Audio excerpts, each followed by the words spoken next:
الحمد للہ رب العالمین الصلاة والسلام علی خاتم النبیین اما بعد فاعوذ باللہ من الشیطان الرجیم بسم اللہ الرحمن الرحیم یا ایہا الذین آمنوا لا تتخذوا اليہود والنصارى اولیاء بعضهم اولیاء بعض ومن يتولهم منكم فإنه منهم آمنت بالله صدق الله مولانا العظيم وبلغنا رسوله النبي الكريم الأمين رب اشرح لي صدري ويسر لي أمري واحلل عقدة من لساني يفقهوا قولي اللهم أرنا الحق حقا وارزقنا اتباعه اللهم أرنا الباطل باطلا وارزقنا اجتنابه اللہم ارنا حقائق الاشیاء کما ہی۔ زیب سجادہ جناب پیر سید بدر مسعود گیلانی شاہ صاحب، جناب ڈاکٹر طارق مسعود صاحب اور میرے سامعین کرام، السلام علیکم ورحمۃ اللہ وبرکاتہ۔ سال گزرا، دنیا بدلی، کچھ کا کچھ ہوا، دیکھتے دیکھتے موسم بدلے، اور اس سال میں پیر بدر مسعود شاہ صاحب اور طارق مسعود شاہ صاحب، ان کی والدہ محترمہ کا سایہ اٹھا۔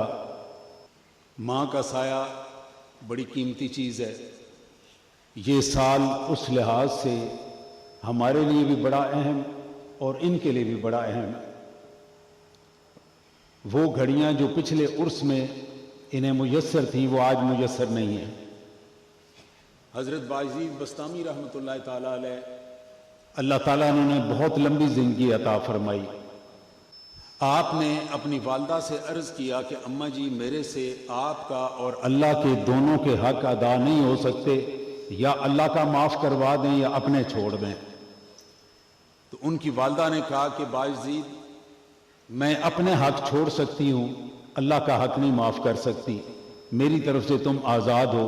گئے 30 سال مجاہدہ کیا، اور مجاہدے کے بعد واپس آئے۔ دل میں خیال آیا، دل پہ نظر ڈالی تو پتہ چلا کہ ابھی بھی دل پہ کچھ ریشے موجود ہیں۔ دوبارہ 30 سال مجاہدہ کیا، اور مجاہدہ کرنے کے بعد پھر واپس آئے 60 سال کے بعد۔ اماں جان سو رہی ہیں، آواز دی، بایزید پیاس لگی ہے، پانی پینا ہے۔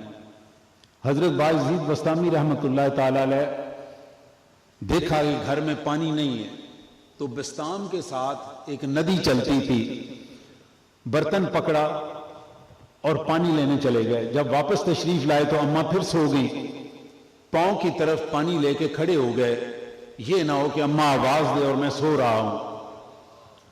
جس وقت بھی ان کی آواز جاگ کھلی تو انہوں نے بایزید کہا، تو بایزید نے پانی آگے پیش کیا۔ اماں کہنے لگی، بایزید تم تب سے جاگ رہے ہو؟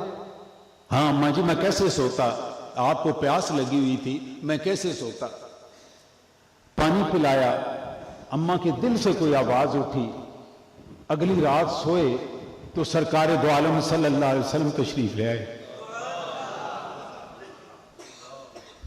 فرمایا، بایزید، کل تم نے اپنی ماں کو جو راضی کیا ہے، میں نے اس کے بدلے تمہیں وہ مقام عطا کیا جو تم 60 سال سے تلاش کر رہے تھے۔ بایزید کی آنکھ کھلی، بایزید رونا شروع ہو گئے، اتنا روئے۔ اماں نے پوچھا کیا ہوا؟ کہنے لگے، اماں جی میں نے اپنے 60 سال ضائع کر دیے، میں نے 60 سال ضائع کر دیے، کاش یہ 60 سال پہلے میں یہ منزل طے کرتا، آپ کے پاس بیٹھتا اور آپ کی خدمت کرتا، تو میری 60 سال کی منزلیں طے ہو جاتی۔ میرے پیارے دوستو، ان کا یہ سایہ دوبارہ نہیں آ سکتا، یہ کبھی ممکن ہی نہیں ہے، لیکن مجھے یہ بھی یقین ہے کہ انہوں نے اپنی ماں کے ساتھ جس طرح کا وقت گزارا ہے، جو انہیں ماں دے گئی ہے وہ قیامت تک ختم ہونے والا نہیں ہے، وہ قیامت تک ختم ہونے والا نہیں ہے۔ اور انشاءاللہ تعالی عزیز یہ قیامت تک بانٹتے رہے تب بھی ختم نہیں ہوگا۔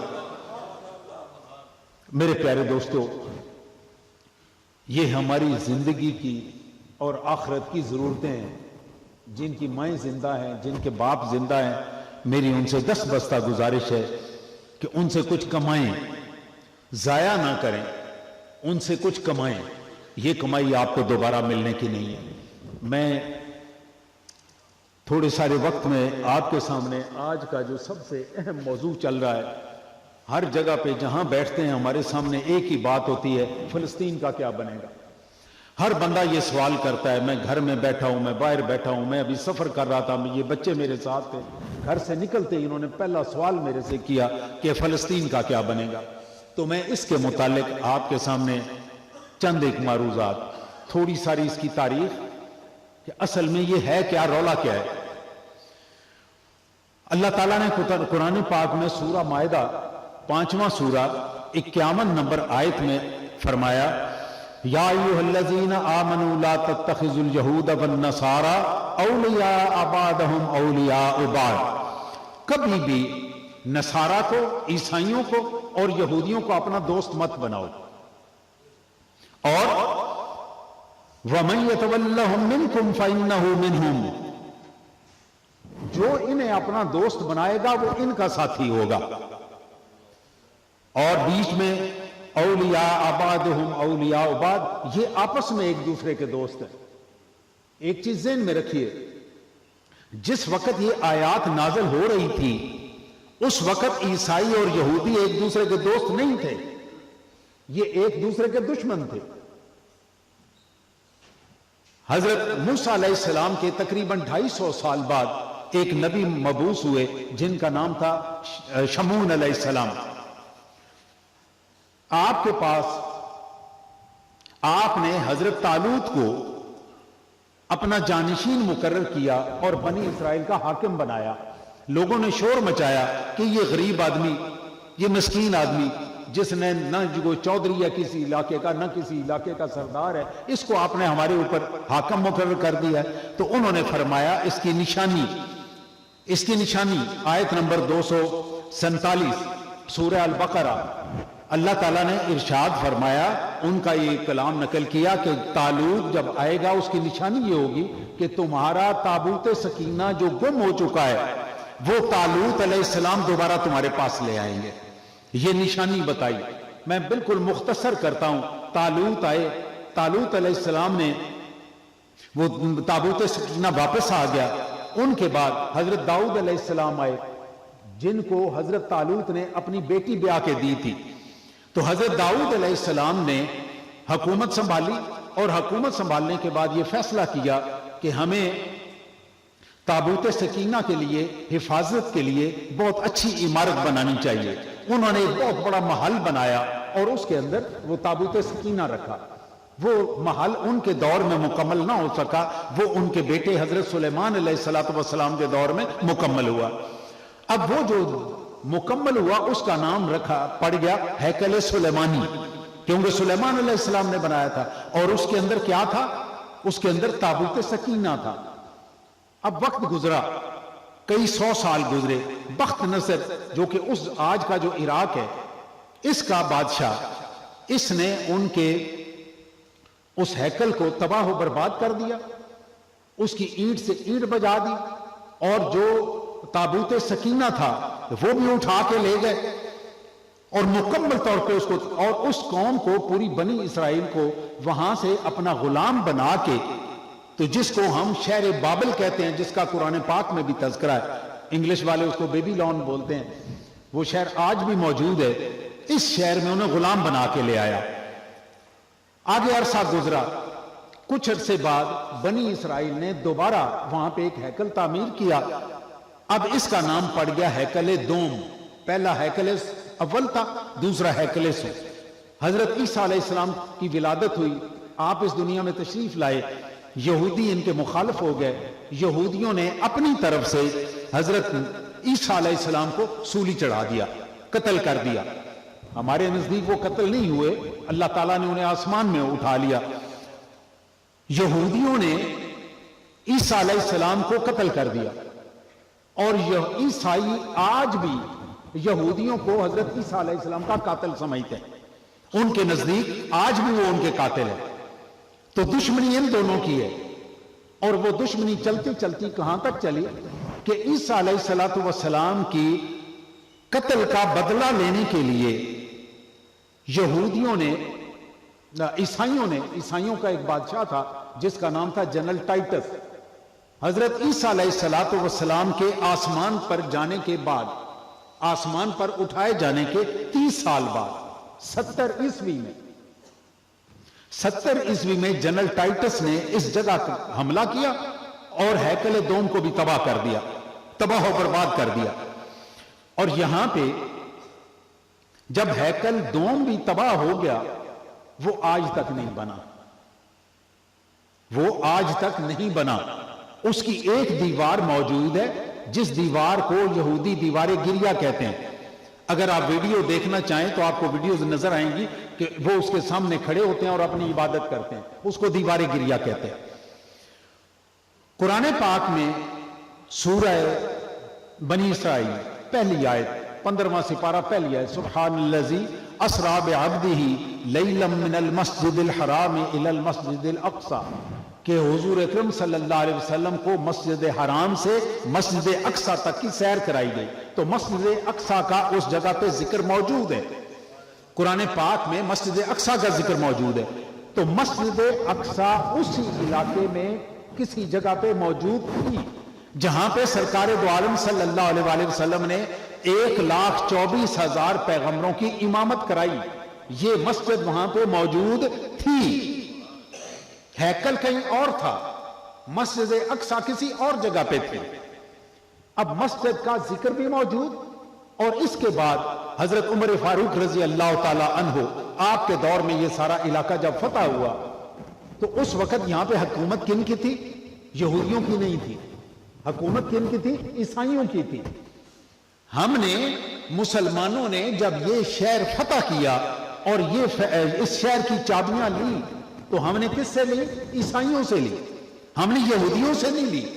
مسلمانوں کا یہودیوں سے جھگڑا ہی کوئی نہیں، ہمارا ان سے کوئی جھگڑا نہیں، ہمارا جھگڑا عیسائیوں کے ساتھ تھا کہ عیسائیوں سے ہم نے شہر چھینا، اور عیسائیوں کے ساتھ حضرت عمر رضی اللہ تعالی عنہ کا معاہدہ ہوا۔ وہ جو معاہدہ ہوا، اس معاہدے کی ایک آدھ چیز آپ کو سناتا ہوں، اب یہ ذہن میں رہے کہ یہ جو معاہدہ ہوا یہ کس کے ساتھ ہوا؟ عیسائیوں کے ساتھ ہوا، یہودیوں سے نہیں ہوا ہمارا معاہدہ۔ اور اس معاہدے کی ایک پہلی شرط یہ تھی کہ اس علاقے میں یہودیوں کو نہ زمین الاٹ کی جائے گی، نہ انہیں مکان بنانے دیا جائے گا، اور نہ یہ اس جگہ پہ مستقل سکونت اختیار کر سکیں گے۔ اگر کوئی یہودی کہیں سے آ کے اس علاقے میں اپنے ہیکل میں عبادت کرنا چاہے تو وہ صبح شہر میں داخل ہوگا اور شام کو یہاں سے نکل جائے گا۔ یہ حضرت عمر رضی اللہ تعالی عنہ کی موجودگی میں معاہدہ ہوا۔ اس کے علاوہ اور بھی اس کی کچھ شکیں تھی، اس کو میں چھوڑتا ہوں، آپ کو بالکل آسان سا مختصر سا بیک گراؤنڈ بتا کے آگے کی بات آپ کے ساتھ کرتا ہوں۔ یہ جو معاہدہ حضرت عمر رضی اللہ تعالی عنہ کا عیسائیوں کے ساتھ ہوا، اس کو سارے امویوں نے اس کی حفاظت کی اور اس کی پاسداری کی۔ امویوں کے بعد عباسی آئے، عباسیوں نے اس کی پاسداری کی، اس کے بعد عثمانی آئے، عثمانیوں نے اس کی پاسداری کی، یہاں تک کہ عثمانیوں کا 34واں سلطان، ان کے ٹوٹل 37 سلطان ہوئے، 36 آخری جو تھے وہ 36واں سلطان تھا۔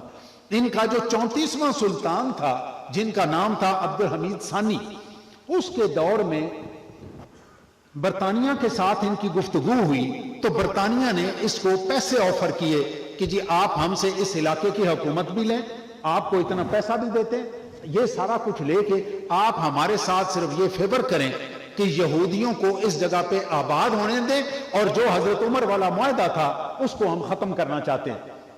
تو عبد الحمید ثانی نے جو بھی اس کا اپنا زندگی جیسی کیسی تھی، اس نے جو جواب دیا وہ یہ تھا کہ میں حضرت عمر رضی اللہ تعالی عنہ کے دستخط کیے ہوئے کاغذ کی ایک رتی برابر بھی مخالفت نہیں کر سکتا.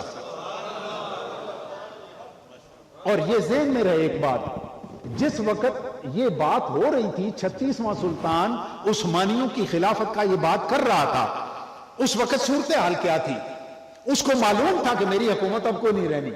یہ معلوم تھا اسے کہ میری حکومت اب کوئی نہیں ہے، میری حکومت ختم ہو جائے گی. یہ اس کے ذہن میں تھا. اور اگر وہ اپنی حکومت کے لیے یہ والا معاہدہ کر لیتا تو 100-150 سال حکومت اسے اور مل جاتی. اس کی اولاد کو 100-150 سال تک، بعد میں جو کچھ اس کی اولاد کے ساتھ ہوا میں اگر آپ کو سناؤں تو آپ روئیں، آپ کی آنکھوں میں آنسو آ جائیں. کہ ملکہ، اس کی بیٹیاں وہ کس طریقے سے فرانس کی شہروں میں بھیک مانگ مانگ کے گزارا کرتی تھی. یہ اسے بچا سکتا تھا، لیکن کہانی کیا تھی؟ شریف لوگ اپنے بڑوں کی کیے ہوئے باتوں پہ پورے رہتے ہیں. اور یہ ذہن میں رہے، میری بات ریکارڈ ہو رہی ہے. ہمارے ہاں مسلمانوں سے کتنے سالوں کے بعد ہمارا جو قبلہ تھا 462 سال تک قبلہ اول بیت المقدس مسجد اقصی مسلمانوں کے پاس رہی.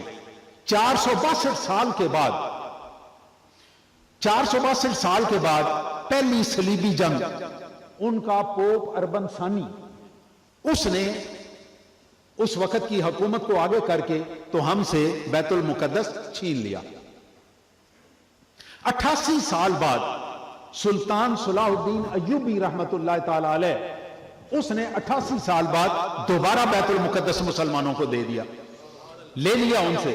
اور اندر جو بھی انہوں نے تبدیلیاں کی تھیں اور مریم کی مورتیاں مارتیاں لگائی وہ ساری نکال کے اس کو باقاعدہ جو پہلی شکل تھی وہ دے دی. اس کے بعد 730 سال تک بیت المقدس ہمارے پاس رہا، مسلمانوں کے پاس رہا. اس کے بعد یہ ٹوٹل 1192 سال بنتے ہیں. اس 1192 سال ہمارے پاس رہنے کے بعد یہ دوبارہ عیسائیوں اور یہودیوں کا قبضہ اس پہ ہو گیا، ہمارے ہاتھ سے نکل گیا. جو اس وقت کے لوگ تھے، یہ نہیں کہ ان کا دل، میں نے جتنی تاریخ پڑھی ہے مجھے ان کے خلوص میں کوئی شک نظر نہیں آیا. انہوں نے اپنی پوری کوشش کی، نہیں ہو سکا. یہ قسمت کا وقت کا دور. بعد میں بھی جو 1973 کی عرب اسرائیل وار ہے، جو میرے پڑھے لکھے بچے یہاں پہ بیٹھے ہوئے مجھے حضرت صاحب بتا رہے تھے کہ کوئی پروفیسر صاحب اور بھی لوگ ہوں گے پڑھے لکھے، ان سے خاص طور پہ میں گزارش کروں، انہوں نے اپنے طور پہ 1973 میں بڑی کوشش کی کہ ہم یہ سارا علاقہ واپس لے سکیں. اس میں مصر اور شام ان دونوں نے مل کے، ان میں اردن بھی تھا لیکن اردن چونکہ بہت چھوٹا ملک ہے، ان دونوں ملکوں نے مل کے پوری تیاری کی جو ان سے ہو سکتا تھا. اور انہوں نے اتنی دینداری کا ثبوت دیا، اتنی دینداری کا ثبوت دیا کہ انہوں نے جنگ کے لیے جو تاریخ مقرر کی وہ تھی 17 رمضان. 17 رمضان کہ یہ بدر کا دن ہے، ہم یہ والا دن مقرر کریں. ان کے خلوص میں کسی قسم کا شک نہیں تھا. انہوں نے اپنا پورا زور لگایا، اللہ کو منظور نہیں تھا. 1973 سے لے کر آج سن 2023 ہے، یہ کتنے سال بنتے ہیں؟ 27 اور 23 تقریباً 60 سال بنتے ہیں. 60 سال کے عرصے میں جتنی تاریخ لکھی گئی ہے اس میں ابھی تک عرب اسرائیل وار 1973 اس میں کوئی بندہ غدار کے طور پہ کسی کا نام نہیں آیا. اس کا مطلب پھر اللہ کو منظور نہیں تھا. اس لیے ان لوگوں کے مجھے کم از کم شک نہیں ہے، اور کسی کو شک ہو تو میں نہیں بات کرتا، میں اپنے مطالعے کی بات کرتا ہوں. میں اس ریکارڈ بات کر رہا ہوں. اسرائیل جو مرضی کر لے، جتنا مرضی زور لگا لے، یہ بیت المقدس ان کے پاس نہیں رہنا. یہ میں حضور قطعاً جذباتی بات نہیں کر رہا، میں بالکل جذبات آپ کے بھڑکانے کے لیے بات نہیں کر رہا، میں قطعاً جذباتی بات، اور میں جذباتی ہو بھی نہیں رہا. میں ایک حقیقت بیان کر رہا ہوں. بیت المقدس مسجد اقصی جہاں پہ سرکار دو عالم صلی اللہ تعالی علیہ وسلم نے 1,24,000 پیغمبروں کی امامت فرمائی، آپ کو معلوم ہے اس کی کنجی آج کس کے پاس ہے؟ مجھے تو صحیح بات ہے تکلیف ہوتی ہے کہ ہمارا عالم یہ بات کیوں نہیں بتاتا، اور میں اس لیے بتا رہا ہوں کہ میں عالم نہیں ہوں، میں عالم ہوتا تو شاید میں بھی نہیں بتاتا۔ صحیح بات ہے، آپ کو معلوم ہے وہاں پہ اس وقت 4 مقدس مقامات ہیں یروشلم میں، اس کا نام جنرل ٹائٹس نے ایلیا رکھا تھا، اس کا نام ایلیا رکھا تھا، بعد میں یہ یروشلم ہوا، آج یہ یروشلم کے نام سے جانا جاتا ہے۔ یروشلم میں 4 مقدس مقامات ہیں، ایک یہودیوں کا جس کو آپ ہیکل کہتے ہیں، دوسرا عیسائیوں کا، اس کا نام ہے چرچ آف ہولی سپلچر، یہ ان کا چرچ ہے، وہاں پہ بہت بڑا چرچ ہے۔ اور 2 مسلمانوں کی، ایک کون سا؟ مسجد اقصی، اور دوسرا مسلمانوں کا ایک اور بھی مقام ہے نا وہاں پہ، اس کا نام ہے ڈوم آف راک۔ جس جگہ پہ سرکار دو عالم صلی اللہ علیہ وسلم جب معراج کے لیے تشریف لے گئے تو مسجد اقصی سے تھوڑے فاصلے پہ ایک پتھر رکھا ہوا تھا، اس پتھر میں ایک چھوٹا سا سوراخ کنڈے کی شکل کا، حضرت جبرائیل علیہ السلام نے براق کی لگام اس کنڈے سے باندھی تھی، اس پتھر کا نام ہے، اس پتھر کو عربی میں کہتے ہیں صخرہ، عربی میں کیا کہتے ہیں؟ صخرہ، سواد خے رے ہے، صخرہ۔ اور اس کے اوپر بعد میں امویوں نے ایک عمارت بنا دی، وہ عمارت آج تک قائم ہے اور اپنی اصلی حالت میں قائم ہے، اس کے اوپر سنہری رنگ کا ایک گنبد ہے، اس کو ہم کہتے ہیں گنبد صخرہ، اور انگریزی والے کہتے ہیں ڈوم آف راک۔ اب یہ والی جو جگہ ہے، یہ چوتھی بات، جس کنڈے کے ساتھ سرکار دو عالم صلی اللہ علیہ وآلہ وسلم کا براق بندھا، اس کا وہ بھی مقدس مقام ہے، وہ بھی ہمارے لیے یہ 4 مقدس مقامات ایک 4 دیواری کے اندر موجود ہیں، اور ان چاروں کی کنجی UN کے فیصلے کے مطابق 1967 سے لے کر آج تک اردن کے بادشاہ کے پاس ہے، اردن کے بادشاہ کے پاس ہے، اس کی کنجیاں آج بھی ہمارے پاس ہیں، اس کی کنجیاں آج بھی چاروں کے چاروں کی، جو ہیکل ہے اس کا دروازہ بھی اردن کے بادشاہ کی اجازت اور اس کے دیے ہوئے ٹائم ٹیبل کے مطابق کھلتا ہے۔ جو عیسائیوں کا چرچ ہے وہ بھی اردن کے بادشاہ کی اجازت کے ساتھ کھلتا ہے، اور باقی مسجد اقصی اور یہ تو پھر ہمارے اجازت سے کھلتے ہی کھلتے ہیں۔ ان چاروں کا انتظام اردن کے بادشاہ کے پاس ہے۔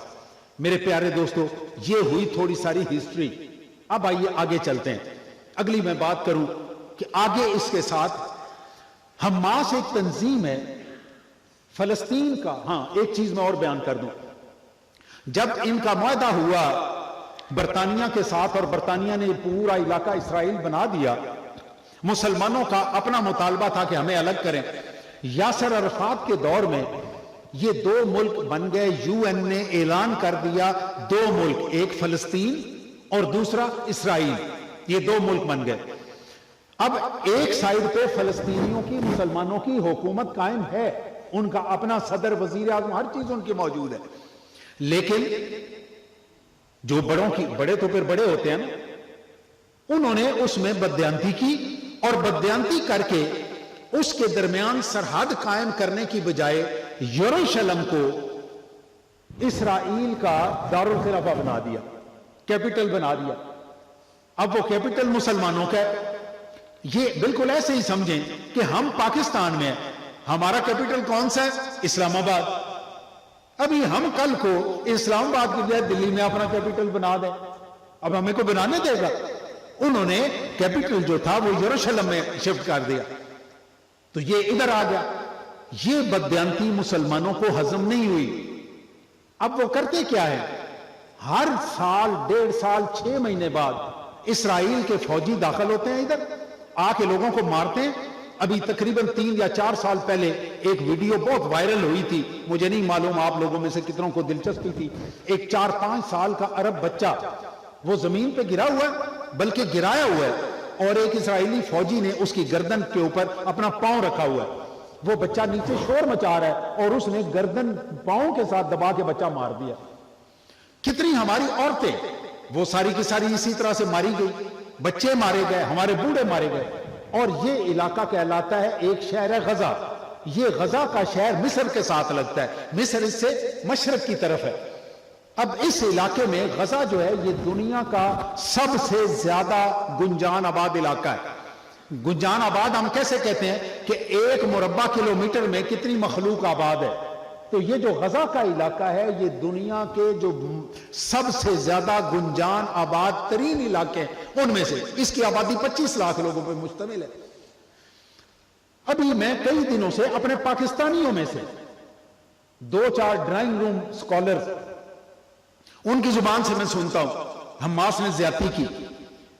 فضل الرحمان صاحب کا تو باقاعدہ کلپ، ان کا آفیشیل کلپ وہ منظر عام پہ آیا اور انہوں نے حماس سے یہ کہا کہ آپ انسانی حقوق کی خلاف ورزی نہ کریں. اچھی بات ہے، نہیں کرنی چاہیے، ہم بھی کہتے ہیں نہیں کرنی چاہیے. لیکن جس دن اس 4 سال کے بچے کی گردن پہ پاؤں رکھ کے مارا تھا اور اس کے ساتھ اس کی ماں کو مارا تھا، جن بچیوں کو اٹھا کے لے گئے تھے اور انہیں کعبہ خانوں میں بٹھایا گیا تھا، اس کے اوپر تو فضل الرحمان صاحب کا کوئی بھی کلپ نہیں آیا کہ انسانی حقوق کی خلاف ورزی نہیں کرو. اس کے اوپر تو بولنے والا کوئی نہیں تھا. آج اس کلپ کی کیوں ضرورت محسوس ہوئی ہے؟ کچھ لوگوں کا خیال ہے کہ شاید حماس نے ایک زیادتی کی ہے اور انہوں نے ایک 2 نمبری کی ہے کہ 5000 میزائل انہوں نے فائر کیا اور اب اس کے بدلے امریکہ اور یہ سارے کے سارے مل کے پورے فلسطینیوں کو تباہ کر دیں گے. یہ بالکل ایسے ہی ہے جس طرح 9/11 ہوا تھا. تو 9/11 کے بعد انہوں نے افغانستان کو تباہ کیا اور اس کے بعد عراق کو تباہ کیا. 10 لاکھ بندہ یہاں مارا اور 15 لاکھ عراق میں مارا. تو ان کا خیال ہے کہ شاید یہ کرنا چاہتے. ہو سکتا ہے، ہمارے پاس غیب کی خبر تو نہیں ہے، لیکن بظاہر جو لگتا ہے وہ یہ ہے کہ تنگ آمد بجنگ آمد. ان کی عورتیں اٹھائی جاتی ہیں، بچے مارے جاتے ہیں، بہانہ کوئی نہیں ہے، کوئی وجہ نہیں ہے. اس فائر کے بعد اب وہ بچوں کو ماریں گے، کسی کو گولیاں چلائیں گے، بہانہ تو ہے نا، کوئی بہانہ تو دیا نا انہوں نے حماس نے. میں یہ عرض کروں، آج تک دنیا کی تاریخ میں جتنی جنگیں ہوئی ہیں کوئی جنگ ایسی نہیں جب وہ شروع ہو تو ہمیں پتا ہو فلانا جیتے گا. کوئی جنگ ایسی نہیں. ہر جنگ کا اندازہ بعد میں ہی ہوتا ہے کہ کس نے جیتنا ہے کس نے نہیں جیتنا. جس دن طالبان کو مارا تھا اور 2000 میں چھوٹے بش صاحب نے یہ سارا علاقے فتح کیے تھے اور طالبان کو یہاں سے نکالا، اس دن اس دنیا کا کوئی بندہ ایسا نہیں تھا جو یہ کہتا ہو کہ کبھی طالبان دوبارہ افغانستان میں آئیں گے. کوئی بھی نہیں کہتا تھا، ہم خود بھی نہیں کہتے تھے. 5 سال تک تو ایک ہی رٹ لگی رہی. اگلے 5 سال تک یہ تھا طالبان ابھی زندہ.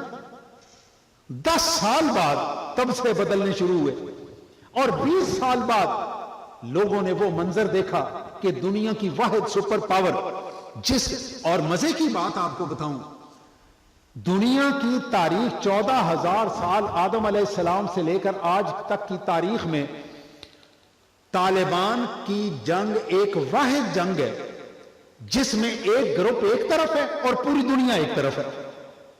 یہاں تک کہ افغانستان خود بطور حکومت وہ بھی ان کے خلاف ہے. ایک بھی بندہ ان کے ساتھ نہیں باہر کا. کوئی دنیا میں ایسا موقع، پہلی جنگ عظیم ہوئی آدھے ملک ایک طرف تھے آدھے ایک طرف تھے، دوسری جنگ عظیم ہوئی آدھے ملک ایک طرف تھے آدھے ایک طرف تھے. آپ دنیا کی کہیں سے تاریخ اٹھا لے، یہ واحد موقع آپ کو ملے گا جس میں ایک کمیونٹی جو 75,000 بندے، جس دن افغانستان پہ دوبارہ انہوں نے قبضہ کیا تو وہ 75,000 آدمی تھے. اگر خدا تعالیٰ 75,000 بندوں کے ذریعے یہاں پہ اتنی بڑی فتح دلوا سکتا ہے، نیٹو پورے کا پورا یورپ، امریکہ، روس، چین، پاکستان، ہر چیز ان کے خلاف ہے. ان کے اپنے ملک کی 4.5 لاکھ کی فوج بھی ان کے خلاف ہے. اس کے باوجود جس اللہ نے ان کو شکست دلوائی ہے، اتنے ساروں کو شکست دلوائی ہے، کیا وہ اللہ ابھی زندہ نہیں ہے؟ بتائیں نا بھائی، وہ اللہ زندہ ہے؟ آپ مانتے ہیں اس کو زندہ؟ وہ ہر چیز پہ قادر ہے. جو ابابیلوں سے مروا سکتا ہے وہ زندہ لوگوں سے کیوں نہیں مروا سکتا؟ اس وقت آج صبح سویرے میں نے ایک کلپ سنا، میری آنکھ کھلی، میں سویرے ایسے وہ چل رہا تھا، ایک مولوی صاحب وہ کہہ رہے تھے کہ مسلمان بغیرت، یہ سارے کے سارے بغیرت، ان کو یہ کرنا چاہیے اور وہ کرنا چاہیے، اپنی فوجیں بھیجنی چاہیے۔ آپ میرے ساتھ ماشاءاللہ ہزاروں کی تعداد میں بیٹھے ہوئے ہیں، آپ سے ایک سوال کر رہا ہوں، آپ بغیرت سمجھتے ہیں اپنے آپ کو؟ میں تو بغیرت نہیں سمجھتا اپنے آپ کو، آپ بھی نہیں سمجھتے بغیرت، تو یہ ہمارے مولویوں کو کیا تکلیف ہے؟ کیوں ان کو بغیرتی یاد آتی ہے؟ اپنے بیٹے بھیجیں نا وہاں پہ، بھیجیں اپنے بیٹے وہاں پہ، ہم تو نہیں منع کر رہے، ہم بالکل بغیرت نہیں ہیں۔ جس دن سمیہ نام کی صحابیہ اندام نہانی پہ تیر رکھ کے ابو جہل نے اس کو چیر دیا تھا، اس دن مسلمان بغیرت تھے؟ بالکل بغیرت نہیں تھے۔ سرکار دو عالم صلی اللہ علیہ وسلم کی زندگی میں واقعہ پیش آیا، آپ نے اس کا بدلہ نہیں لیا۔ کیوں نہیں لیا؟ بدلے کا وقت نہیں تھا، بدلے کا وقت نہیں تھا۔ کوئی تھوڑی بہت عقل سے کام لیا کریں۔ میرا ایک کلپ ہے، میں عرض کروں گا حضرت صاحب سے کہ باجماعت آپ کو سنوائیں۔ ہمارے لاہور کے کسی مولوی صاحب، مجھے نہیں معلوم تھا پہلے کہ وہ لاہور کے، میں اپنا کلپ ریکارڈ کروانے کے بعد مجھے پتا چلا کہ وہ لاہور کے ہیں۔ میرے ذہن میں شاید وہ کوئی انڈیا کا بھی تھا۔ سنا ہے آپ نے؟ ابھی اندازہ لگائیے کہ پاکستان کا آپ کھا رہے ہیں، 75 سال سے کھا رہے ہیں، اور 75 سال کے بعد آپ پاکستان کی قوم کو کہہ رہے ہیں کہ 22 کروڑ بغیرت۔ شرم نہیں آتی آپ کو یہ بات کرتے ہوئے؟ ہم بغیرت ہیں؟ آپ کیوں 22 کروڑ میں سے اتنے غیرت مند ہیں تو آپ جا کے انڈیا میں بیٹھے نا، ہمیں بغیرت کیوں کہتے ہیں؟ ارے بھائی بغیرتی نہیں ہے، مجبوری ہے، اور وہ مجبوریاں سمجھنے کی ضرورت ہے۔ ہماری مسجدوں میں ان کے تذکرے ہی نہیں ہوتے، ہماری مسجدوں میں یہ پڑھنے والے 50 سال درس پڑھ رہے ہیں، انہیں پتہ ہی نہیں فلسطین ہے کیا، فلسطین کے نقشے کا ہی نہیں پتا کہ فلسطین کے ادھر ادھر ملک کون سے، ہمیں پتہ ہی نہیں ہے کہ ہمارا وہاں پہ جھگڑا کیا ہے، مسلمان کا جھگڑا کیا ہے، ہمارا یہودی سے تو جھگڑا ہے ہی نہیں۔ جس وقت اللہ تعالیٰ نے یہ ارشاد فرمایا کہ ان کے ساتھ دوستی نہ کرو، یہ آپس میں دوست ہیں، یہ آپس میں دوست تو نہیں تھے، اس وقت تو دشمن تھے۔ بعد میں بھی جس وقت حضرت عمر نے فتح کیا یہ علاقہ، تو جو شکیں لکھوائیں وہ دشمنوں والی لکھوائیں یہودیوں کے لیے، اور بعد میں بھی یہ ان کو مارتے مرتے رہے۔ ہمارا تو ان سے کوئی لڑائی نہیں تھی، ہماری آج بھی کوئی لڑائی نہیں۔ مجھے یہ بتائیے، ہٹلر نے 60 لاکھ یہودی مروایا، ہٹلر مسلمان تھا؟ ہٹلر مسلمان تھا؟ کیا تھا؟ عیسائی تھا بھائی، ہٹلر عیسائی تھا، ہم نے تو نہیں مروایا اس کو۔ اگر ہم نے مروایا تو ہماری پھر دشمنی ہو گئی نا، ہماری تو دشمنی نہیں تھی، ہم نے تو ایک بھی یہودی نہیں مروایا، ہمارا تو ان سے کوئی لڑائی نہیں ہے۔ اگر کسی نے اسرائیل سے ان کو نکلوایا ہے تو وہ ہم تو نہیں ہیں ان کو نکلوانے والے، وہ انہیں نکلوانے والے تو عیسائی تھے، ان کا آپس میں معاہدہ ہو گیا۔ اللہ تعالیٰ تو وہ ہے نا جس نے یہ ساری دنیا بنائی ہے، اللہ کو یہ معلوم تھا کہ کل کو یہ چوڑے ماریں گے، یہ دوست ہو جائیں گے آپس میں۔ اللہ تعالیٰ نے 1400 سال پہلے قرآن میں یہ بات بتا دی کہ یہ آپس میں دوست ہو جائیں گے، اور تم میں سے جو ان کا دوست بنے گا وہ ان کے ساتھ کا ہوگا۔ موٹا سا رسول ہے۔ آئیے ایک تھوڑی ساری چیز اس سے ہٹ کے بیان کروں، پھر میں واپس آتا ہوں۔ ہسپانیہ، اندلس، اسپین، یہ سارے علاقے ہمارے پاس تھے، ہم نے 800 سال حکومت کی، ٹھیک۔ یہودیوں کا یہ کہنا ہے کہ یہ جگہ ہماری تھی، ہم سے آپ نے چھینی ہے، اس لیے اس پہ ہمارا حق ہے۔ علامہ اقبال نے اس کے اوپر ایک شعر پڑھا، شعر لکھا، سنیے ذرا وہ شعر۔ علامہ اقبال کہتے ہیں، ہے خاک فلسطین پر یہودی کا اگر حق، ہے خاک فلسطین پہ یہودی کا اگر حق، ہسپانیہ پر حق کیوں نہیں اہل عرب کا؟ اگر اس جگہ پہ ان کا حق ہے کہ پہلے ہم یہاں پہ تھے تو عرب بھی تو ہسپانیہ میں پہلے تھے نا، پھر ان کا بھی حق ہونا چاہیے. ہے خاک فلسطین پر یہودی کا اگر حق، ہسپانیہ پر حق نہیں کیوں اہل عرب کا، مقصد ہے ملوکیت انگلیس کا کچھ اور. اقبال، میں تو حضور دست بستہ گزارش کرتا ہوں، مجھے طارق صاحب خدا جانتا ہے حیرت ہوتی ہے کہ علامہ اقبال کو انگریز نے پھانسی کیوں نہیں دی. خدا کی قسم مجھے حیرت ہوتی ہے.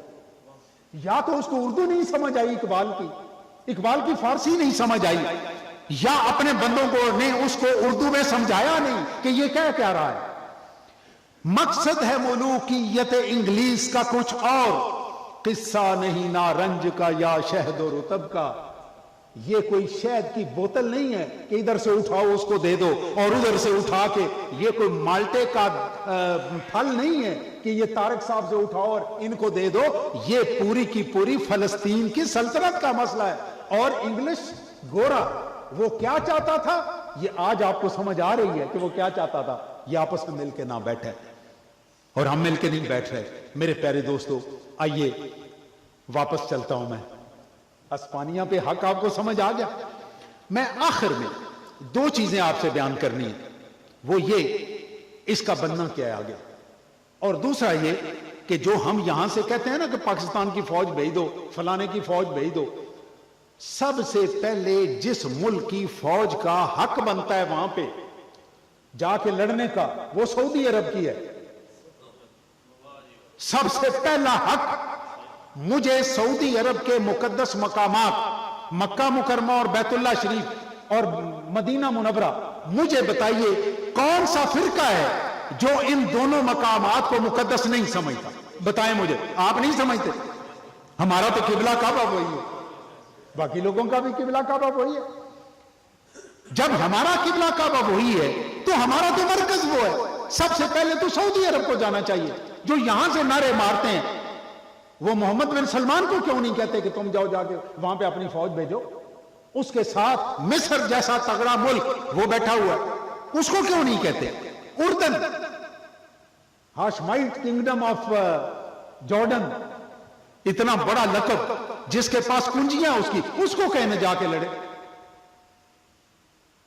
بھائی یہ ایسے مذاق نہیں ہے کہ آپ سٹیج پہ بیٹھیں اور کہیں کہ یہ بے غیرت ہوگا اور فلانا بے غیرت ہوگا. بے غیرتی نہیں ہے. آپ یقین جانیے، میں سعودی عرب کا بھی بتاتا ہوں آپ کو. دو پہلوان لڑ رہے ہوتے ہیں نا، کبھی آپ نے کشتی دیکھی ہو پہلوانوں کو، تو جو باہر کھڑا ہوتا ہے نا وہ کہتا ہے ایدی کدی سجی لت پھڑ لے نا. وہ بھائی اسے پھڑی جاتی ہو تو تہاڈا مشورہ نے کی کرنا ہے، اسے پھڑی نہیں جا رہی، اس کا ہاتھ اس کی لات تک پہنچ نہیں رہا. آپ یقین جانیے، یہ میرا ایمان ہے، میں آج کی بات کر رہا ہوں، یہ آج سے 4-5 سال پہلے کی بات نہیں کر رہا. یہ 4-5 سال سے لے کر آج حضور میرا جو نظریہ ہے وہ میں آپ کے سامنے پیش کر رہا ہوں. وہ میرا نظریہ یہ ہے، اس دنیا کی جتنی مسلمان حکومتیں ہیں وہ مسلمان کو طاقتور دیکھنا چاہتی ہیں. اپنے اپنے اندازے، اپنی اپریسیشن ہے کہ میں اس طرح سے طاقتور ہو سکتا ہوں، فلانا اس طرح سے طاقتور ہو سکتا ہے، تیسرا اس طرح، اپنے زور لگا رہے ہیں. کوئی بھی ملک کل کو اگر تگڑا مسلمانوں میں سے ہو گیا، یہ ہو ہی نہیں سکتا باقی مسلمانوں کو ساتھ لے کے نہ چلے. آپ دیکھ لیجئے گا، ہو سکتا ہے میری خوش فہمی ہو، میرے ذہن ہے. آپ کا کیا خیال ہے؟ سعودی عرب کا دل نہیں کرتا کہ فلسطین میں اسرائیلی آباد نہ ہو، وہاں پہ یہودی آباد نہ ہو؟ اس کا دل نہیں کرتا؟ اس کا بھی دل کرتا ہے. وہاں کے مسلمان بھی یہی سوچتے ہیں، آپ بھی یہی سوچتے ہیں، لیکن ہاتھ نہیں پڑ رہا. جس دن ہاتھ پڑے گا، اور انشاءاللہ پڑے گا، پریشان نہیں ہونا. جو آپ نے کرنا ہے وہ بھی میں بتاتا ہوں. اس کا مستقبل کچھ بھی ہو، جو تبصرے سن 2000 میں طالبان کے متعلق تھے ختم ہو گئے نا، غلط ہو گئے سارے. 2 سال میں افغانستان کہاں سے کہاں پہنچ گیا. کسی کو آپ میں سے معلوم ہو کہ 2.25 سال پہلے 15 اگست سن 2021 اس کو طالبان نے حکومت سنبھالی تھی تو ڈالر کتنے کا تھا افغانستان میں؟ کو پتا ہے آپ کو؟ کبھی ہمارے مولوی صاحب نے بتایا ہو تو تب ہے نا. شکر ہے میں مولوی نہیں ہوں، میں مولوی ہوتا میرا بھی یہی حال ہونا تھا.